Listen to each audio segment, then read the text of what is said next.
ఏంది ఎలక్షన్లు అయిపోయినాయి, మళ్ళీ ఇది అంతా అయిపోయింది, సీఎం అయిపోయినాడు, ప్రధాని అయిపోయినాడు, మంత్రులు అయిపోయినారు, అంతా అయిపోయినాడు, ఇంకా కేతిరెడ్డిని ఇంకా ఏంది చెప్తున్నాడు ఏందని. సరే, ద బ్యూటీ ఆఫ్ డెమోక్రసీ, ప్రజాస్వామ్యం వర్ధిల్లాలని పెద్ద పెద్ద స్టేట్మెంట్లు ఇస్తూ ఉంటాం, అతిపెద్ద డెమోక్రటిక్ నేషన్ అని చెప్తూ ఉంటాం. కానీ ప్రతి చోట కూడా ఏం జరుగుతుంది, ఏం జరిగిందని నేను 2014లో చూసా. దొంగ ఓట్ల ఎక్కించుకునే కార్యక్రమం, దాని మీద విపరీతంగా ఫైట్ చేయడం జరిగింది. తర్వాత దాన్ని ఆధార్ కార్డుతో లింక్ చేయాలని తీసుకున్నారు, కానీ మ్యాండేటరీ కాదు అనేది కూడా ఒక లింక్ పెట్టి తీసుకున్నారు. ఎందుకంటే మనకు అలా దరిద్రం ఉంది. గ్యాస్ సిలిండర్లు కావాలన్నా ఆధార్ కార్డుకి లింకు కావాలా, లేకుంటే ప్రతిదానికి ఆధార్ కార్డుతో ఉండాలి అని చెప్తారు. కానీ ప్రజాస్వామ్యాన్ని నిలబెట్టేది మాత్రం ఆధార్ కార్డుతో మ్యాండేటరీ కాదు అని చెప్పి ఇచ్చినారు. మరి మిగతా దానిలోకి అందరికీ మ్యాండేటరీ ఎందుకైందో, దీనికి ఎందుకు ఖచ్చితంగా ఇవ్వాలి అనేది మాత్రం మరి ఆదేశించలేకపోయినాయి. సరే, వాటి మీద దొంగ ఓట్ల మీద అదేవిధంగానే ఇప్పటికీ కూడా ప్రతి నియోజకవర్గంలో 10 నుంచి 20,000 30,000 వరకు దొంగ ఓట్లతోనే ప్రజాస్వామ్యం గెలుపోవటంను డిసైడ్ చేసే పరిస్థితులు ఉన్నాయి.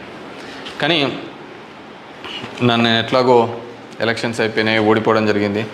కానీ దీనికి సంబంధించి ఏ విధంగా ప్రతి ఒక్కటి చోట కూడా ఈవీఎంస్ అనేది ఇప్పుడు పెద్ద క్వశ్చన్ మార్క్.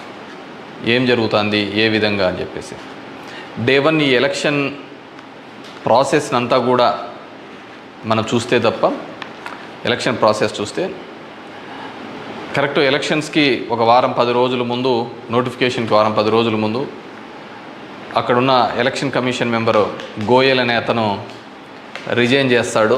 ఎందుకు రిజైన్ చేస్తాడో, ఏ దానికి చేస్తాడో తెలీదు. తర్వాత అంతకుముందు వరకు ఉన్న ఒక చట్టం, ఒక ఎలక్షన్ కమిషన్లో ఒక మెంబర్ని అపాయింట్ చేయాలన్న అనే దానికి ప్రధానమంత్రి, ప్రతిపక్ష నాయకుడు, చీఫ్ జస్టిస్ ఆఫ్ ఇండియా ఈ ముగ్గురు సమక్షంలో ఎన్నుకోవాల్సిన దాన్ని మళ్ళీ ఒక కొత్త చట్టం తీసుకొని వచ్చి ప్రతిపక్ష నాయకుడు, ప్రధానమంత్రి, క్యాబినెట్ సహచరుడు అని పెట్టి తీసుకొని వచ్చి ఒక కొత్త వ్యక్తిని తీసుకొని రావడం జరిగింది. అది మనం అందరం కూడా చూడడం జరిగింది. కానీ ఏం చేస్తారంటే బ్యూటీ ఆఫ్ డెమోక్రసీ, ఏ విధంగా కావాలంటే వాళ్ళ ఆ విధంగా చేయడం జరిగింది. ఈరోజు నేను కొన్ని ఉదాహరణలతో, నేను ఆంధ్రప్రదేశ్ దీని గురించి మాట్లాడితే మీరు ఇట్లా ఓడిపోయినారు కాబట్టి ఏమైనా చెప్తా అంటారు, ఏమైనా మాట్లాడుతూ అంటారు, ఏం అప్పుడు లేదా ఇప్పుడు లేదా అని కూడా మాట్లాడుతూ ఉంటారు. నేను ఇంతకుముందు కూడా చెప్పా, ఏ విధంగా కేవలం ఒకటి మాత్రమే ప్రశాంత్ కిషోర్ ఏ విధంగా చెప్తాడు, కేకే సర్వే అనే వాళ్ళు ఏ విధంగా చెప్తారు, లేకుంటే అశ్విని దత్ అనే అతను ఏ విధంగా చెప్తాడు 160 అని చెప్పేసి. ఎందుకంటే ప్రజల నాడి ఎవరికి దొరకలేదు, అందలేదు అనేది వాస్తవం. అలాంటప్పుడు వీళ్ళు ఏమాత్రం గ్రౌండ్ రిపోర్టు చేయని వీళ్ళకి ఏ విధంగా తెలుస్తుంది. వన్ థింగ్ ఏదైనప్పటికీ కూడా నేను కొన్ని పత్రికల్లో వచ్చిన ఆర్టికల్స్, అదేవిధంగా మిగతా దానిలోకి వచ్చిన ఆర్టికల్స్ని దృష్టిలో ఉంచుకొని మీ ముందు కొన్ని ఉదాహరణలు తీసుకొని రావదలుచుకున్నాను. ఇక్కడ చూసినామంటే తమిళనాడు రాష్ట్రంలో తిరువల్లూరు నియోజకవర్గంలో ఇది పార్లమెంట్ వైజ్గా నేను చెప్తున్నాను, టోటల్ 14,30,738 ఓట్లు పోల్ అయింటే, కానీ ఈవీఎం మాత్రం కౌంట్ చేసినప్పుడు 14,13,941 ఓట్లు 47 ఓట్లు చూపించాడు. అంటే 16,791 ఓట్లు కౌంటింగ్ చేసిన దానికంటే పోలైన ఓట్లు తక్కువగా ఉన్నాయి తిరువల్లూరు అనే విధంగా. అదేవిధంగా అస్సాంలో చూస్తే 10,760 ఓట్లు తగ్గినాయి. అంటే వీళ్ళు కౌంట్ చేసిన దానికి, వీళ్ళు ఈవీఎంలో ఇచ్చిన దానికి పోలింగ్ అయిన దానిలోకి చూస్తే, పోలింగ్ అయినది చూస్తే 12,40,306 అయితే ఈవీఎంలో కౌంట్ చేసిన దానిలకు 12,29,546 ఓట్లు ఉన్నాయి, 10,760. ఒడిస్సా ధనకల్ అనే చోట 11,93,460 ఓట్లు ఈవీఎంలలో పోలైంటే ఈవీఎంలు కౌంట్ చేసినప్పుడు మాత్రం 11,84,33,000 9,427.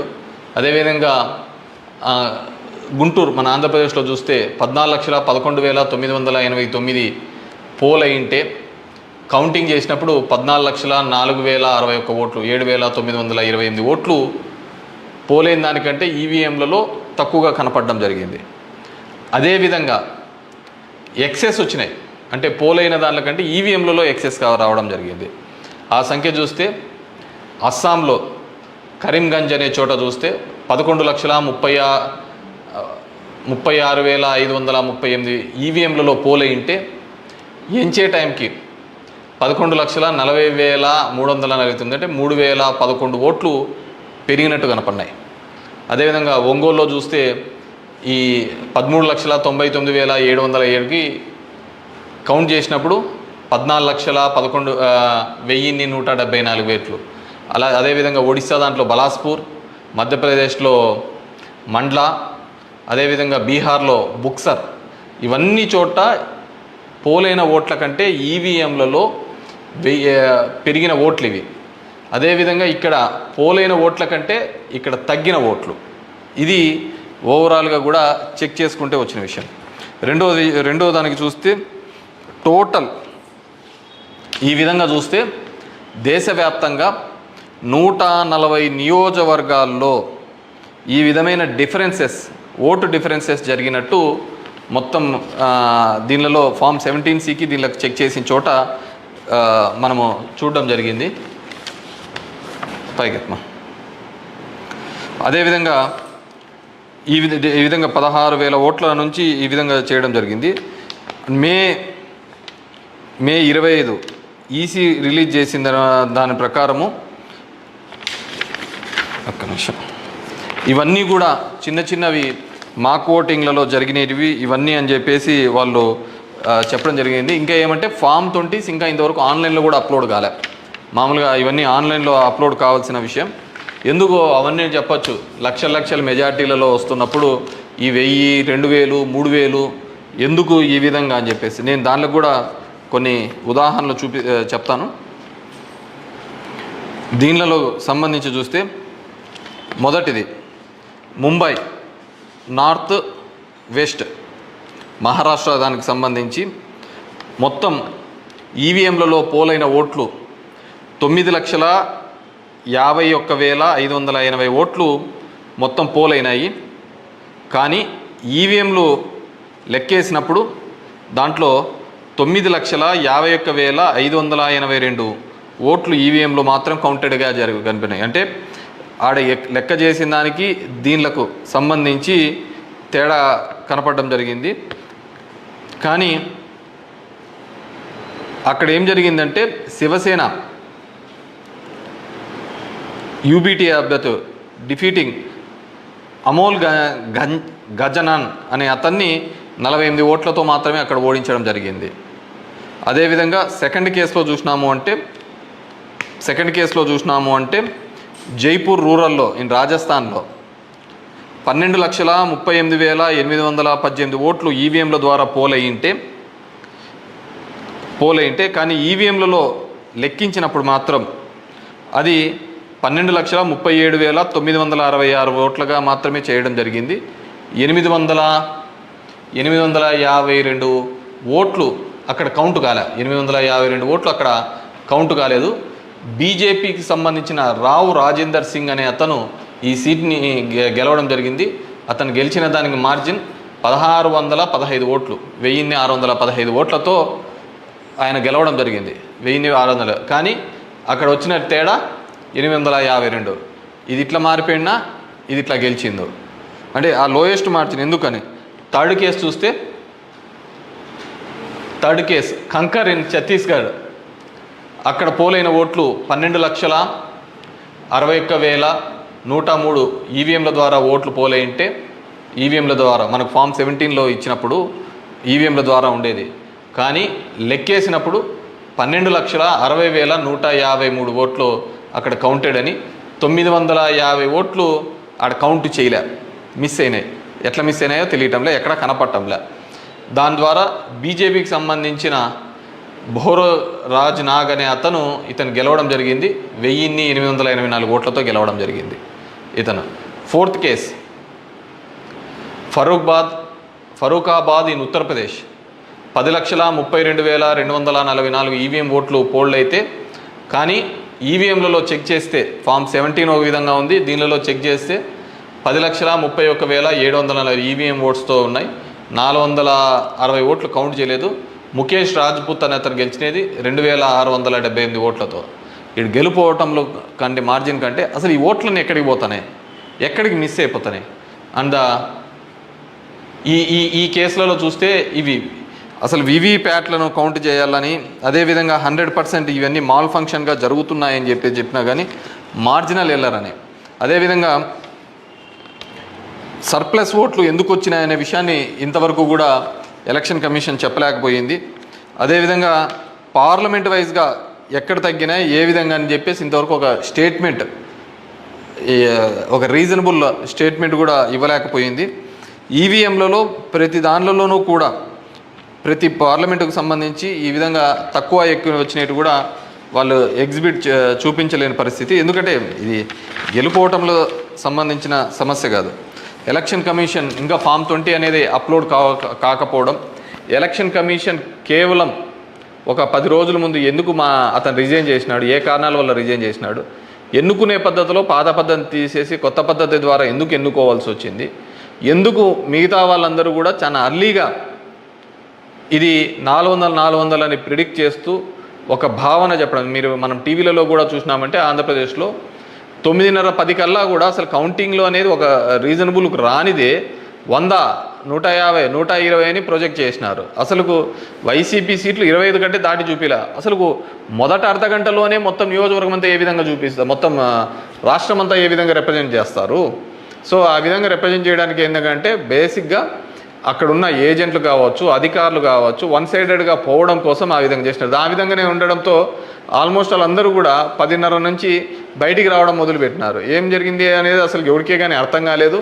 టీవీలలో చూసినాము అంటే అసలు 8:30 అంటే 9:30 కల్లా 100, 150 సీట్ల లేక వచ్చేసిన ఎలివేషన్స్ అన్నీ ఇవ్వడం జరిగింది. సో ఏ విధంగా మీడియా ఎలక్షన్ కమిషన్ వెబ్సైట్లలో పెట్టలేదు, అక్కడ ఆ విధంగా ప్రాజెక్టు కాలేదు. కానీ వీళ్ళే మొదటే చేయడం వల్ల ఏంటంటే దానివల్ల ఏజెంట్లు అక్కడ నుంచి వెళ్ళిపోతారని చెప్పేసి, అదేవిధంగా ఉద్యోగస్తులు అందరూ కూడా వన్ సైడెడ్గా జరిగిపోతే ఏజెంట్లు అందరూ పోయినారంటే వీళ్ళు రాసుకునేదే రాత అయిపోతుంది కదా. సో ఆ విధంగా అబ్జల్యూట్ మెజారిటీస్ ఇదైతే అంటది. అదేవిధంగా సో ఇదంతా కూడా మనం నిజమైన ప్రజాస్వామ్యంలో దొంగ ఓట్ల మీద ఉన్నామా, లేకుంటే ఈవీఎంలో మిషనరీస్ మీద పనిచేస్తున్నామా, నాకు ఓడిపోయినానని నేను బాధతో కాదుగా చెప్తున్నానని కానీ అందుకే నేను ఆంధ్రప్రదేశ్ స్టేట్ గురించి ఎక్కడ చెప్పలే. దేశంలో జరిగినది వివిధ దీనిలలో చెప్పినది. ప్రశాంత్ భూషణ్ కూడా ఆయన సీనియర్ లాయర్గా కూడా ఆయన కూడా పోరాడుతున్న సందర్భం చూసాం. సో ఇది మనం మాట్లాడకపోతే, ఎందుకంటే మేము ఎక్కడైనా ఊర్లలో పోయినా కానీ, ఊరు నుంచి వచ్చినా కానీ, టౌన్లో కానీ మిగతా వాళ్ళన్నా మేము వేసామని చెప్తున్నారు. మరి వేసింటే ఓట్లు ఎక్కడికి పోయినాయి, ఎవరికి పోయినాయి? ఎక్కడి నుంచో వచ్చి 3,000తో గెలుస్తామని చెప్పేసి ధర్మవరంలో 2 నెలల నుంచి చెప్తున్నారు. ఏ విధంగా ఆ ఫిగర్ అచీవ్ అయ్యి 3 నెలల నుంచి చెప్తుంటారు? So it's a big question mark. So there is completely ఏదో ఒక సెక్షన్లో అయితే మ్యానిపులేషన్ జరిగింది. ఇప్పుడు ఏం చేసేది ఎందుకు కాదు, కానీ జస్ట్ ప్రజలందరూ కూడా మనం అందరం వివేకంగా ఆలోచించుకొని డెమోక్రసీ ప్రజాస్వామ్యాన్ని ఇదే పెట్టుకుంటూ పోతా అంటే మోడీ 3 అవుతుంది, మోడీ 4 అవుతుంది, మోడీ 5 అవుతా ఉంటుంది. ఇంక జనం యొక్క ఓటుకు దాని విలువకు ఎటువంటి విలువ ఉండలేని పరిస్థితి మనం చూడగలుగుతాం. So these are all planned and స్క్రిప్టెడ్గా అంతా కూడా జరిగిందని పూర్తిగా నేను నమ్ముతున్నాను. పబ్లిక్ జనం కూడా అదే విధమైన ఆలోచనలతో ఉన్నాయని నమ్ముతున్నాను. వాట్ ఎవర్ మేబీ నాకు కూడా ఈ 5 ఏళ్ళు కూడా జనాలు మీరు ఇంకా తిరిగినే చాలు, చేసినే చాలు, ఇది చాలు అని చెప్పేసి ఒక బ్రేక్ ఇచ్చినట్టుగా ఉంది. కానీ బ్రేక్ ఇచ్చినంత తప్ప నాకు రాజకీయాలు తప్ప వేరేది ఏమీ తెలియదు కాబట్టి డెఫినెట్గా నా గొంతును వినిపిస్తూనే ఉంటాను. అన్ని విధాలుగా కూడా ఎక్కడెక్కడ ఏ తప్పులు జరుగుతున్నా కానీ, అది నియోజకవర్గ వ్యాప్తంగా కావచ్చు, రాష్ట్ర వ్యాప్తంగా కావచ్చు, దేశవ్యాప్తంగా కావచ్చు, ఖచ్చితంగా ఇంకా ఇట్లా కాకుండా నేనేం వేరే వాళ్ళను బూతులు తిట్టేది ఇంకోటి అవసరం లే. జనాలకు ఎంతో కొంతమంది కన్నా సరే నాకు తెలిసిన విషయాన్ని షేర్ చేసుకోవాలనేది ఒక ఆలోచన విధానంగా అనుకున్నాను. డెఫినెట్గా ఐ విల్ కంటిన్యూ దట్. ఎందుకంటే చూస్తున్నాం అక్కడక్కడ జరిగినవి ఇవన్నీ కూడా. ఐ వాంట్ టు గివ్ ఎన్నుకున్న ప్రభుత్వానికి కూడా, వాళ్ళకు కూడా మనం కూడా ఒక 6 months మనం కూడా టైం ఇవ్వాలి. వాళ్ళు ఏం చేస్తారు, వాళ్ళు ఇచ్చిన మాటను ఏం చేస్తారు, ఏ విధంగా కట్టుబడి ఉంటారు అనేది చూడాలి. ఎన్నెన్నో వాగ్దానాలు ధర్మవరానికి ఇచ్చినారు, రాష్ట్రానికి ఇచ్చినారు, చాలా వాగ్దానాలు ఇచ్చినారు. కాదు అవి ఎంతవరకు నెరవేరుస్తారు, లేదు కేవలం కక్ష సాధింపు చర్యలతోనే మిగిలిపోతారా, ఇవన్నిటినీ కూడా కాలమే సమాధానం చెప్తుంది. సో అప్పుడు end of the day who is the best అనే పద్ధతికి మనం అందరం కూడా మాట్లాడుకుంటామని చెప్పేసి తెలియజేసుకుంటూ, ఈ ఈవీఎంస్లో జరిగిన ప్రతి ఒక్కటి కూడా మీ దృష్టికి తీసుకొని రావాలనే ఒక ఆలోచన. నాకు తెలిసిన డిఫరెంట్ పేపర్లలో ఆర్టికల్స్ డిఫరెంట్ వాళ్ళు ఇచ్చిన ఇన్పుట్స్ ప్రకారం నేను చెప్తున్నాను. సో ప్రతి ఒక్కరికి ఓటు హక్కు కల్పిస్తానన్న ఈసీ మరి ఇన్ని టోటల్ ఓట్లు వేసిన దానిలో చూస్తే దేశవ్యాప్తంగా 362 నియోజకవర్గాల్లో 5,54,598 ఓట్లు మిస్ అయినాయి, కనపడటం లేదు.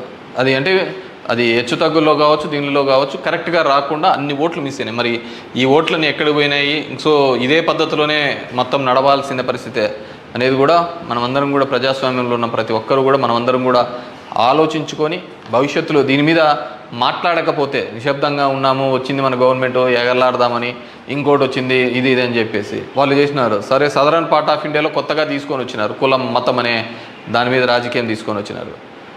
కానీ ఇవన్నిటినీ కూడా ఆలోచించాలి. డెమోక్రసీని మళ్ళీ మనమందరం కూడా నిలబెట్టాలి అంటే కూడా ఇవన్నిటినీ కూడా ప్రజలు ఆలోచించుకొని వారి గలం ఇప్పి వారందరూ కూడా వీటి మీద మాట్లాడాల్సిందిగా కోరుతున్నాను. Thank you.